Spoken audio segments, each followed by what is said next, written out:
Well, hello there, YouTube. Chilling with Twisted 420 here once again, and we are back with another smartphone unboxing. Now, this one's been out for a little bit, but I got it in from the homies over at GearBest.com. This is the Pocophone F1 by Xiaomi. I'm sure plenty of people know about it by now.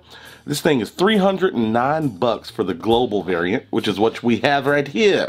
I think it's $299 for the Chinese version, but you want the global, especially if you're over here.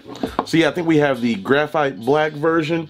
And just to give you some rundowns, we got the Snapdragon 845, a 6.18-inch 1080p screen, 6 gigs of RAM, 64 gigs of storage on this model in particular. And it's got some pretty decent cameras from what I understand. 12 megapixel on the back, 20 on the front. Let's go ahead and get in here. Global version, that's very important. Xiaomi does global versions right, from what I can tell so far too. So first things first, something really cool about all these affordable phones is they all come with free cases. It might just be a little slim something, but it's protection nonetheless. I do appreciate that. And here we are with the start of the show. The thing even has liquid cooling in it, people, for fuck's sake. 4,000 milliamp hour battery. I don't know about you, but that is not, I guess graphite black. It looks gray to me. Let's go ahead and give a peel back here. Move this little piece of, move this little piece of paper here. And let's go ahead and do the front peel. And this is one of my favorite things to do. For some reason, it's so satisfying. Here we go. Just something so rewarding about that. And right off bat, let's go ahead and power it up. And I gotta say, feels good. Feels good. We got a metal construction here. Of course, this has a notch display. Came out last year when those were hot. But yeah, feels pretty nice. Feels pretty nice. But yeah, while that boots up, we'll keep going. See what else we got in the package. We do have a European wall adapter. That's okay. I got plenty of wall adapters sitting around here. USB-C cable right here. I can dig that.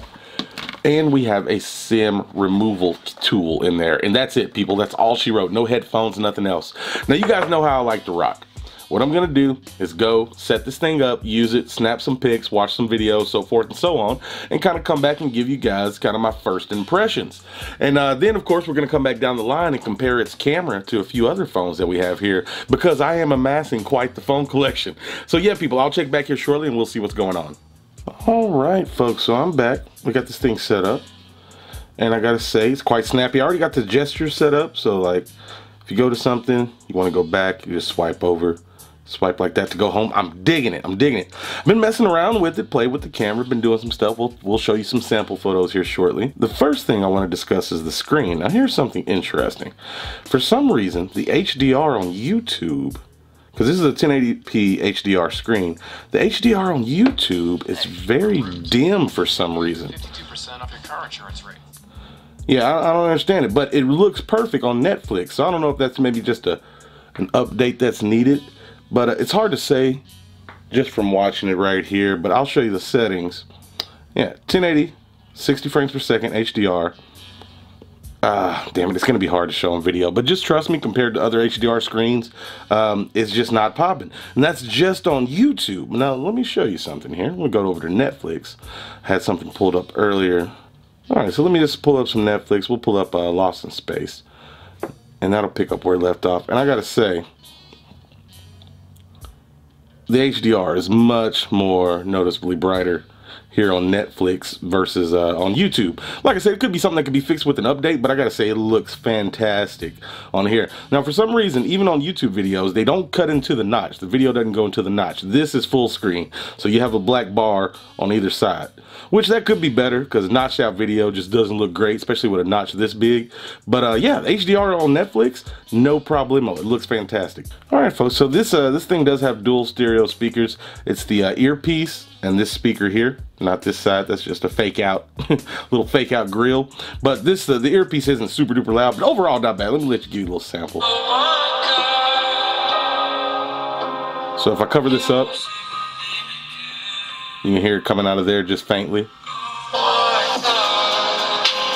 Not bad though, the bass, mid bass and everything. It's kind of impressive. And it's a pretty convincing stereo effect. Getting some hi-hats, a little bit of voice over here.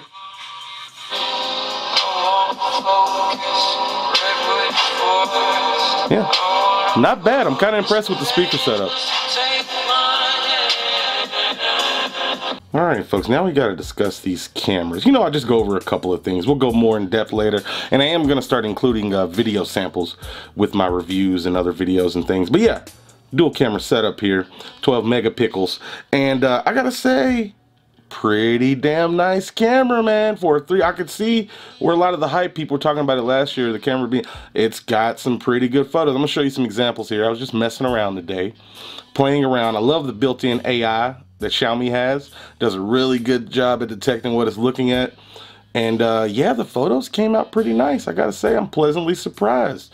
So yeah, we're pretty soon we're gonna put up a bunch of different phones. The Mi A2 Lite, this one, the Mi Mix 3, the Pixel, the Mate 20X. We're gonna do a big photo comparison and some breakdowns. It's gonna be fun. But yeah, that just gives you an idea of what this thing can do. These cameras are pretty damn impressive for, like, again, like I said, $300 phone. So yeah, folks, that's just a couple of things, unboxing, just kind of show you a couple of things. This little case is not too bad for a little guy. I'm probably going to order a couple more just to show what's going on with here. Shout out again to GearBest for sending this over for a review.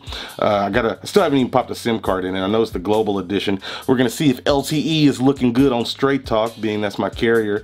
But yeah, I'm excited and interested to play with this guy some more. I'm pretty impressed with what I've messed with so far. Still not in love with notches and stuff, and I know they're all going away. But yeah, for a phone that came out last year and it's still pretty inexpensive, the cameras, the display, not too shabby, not too shabby.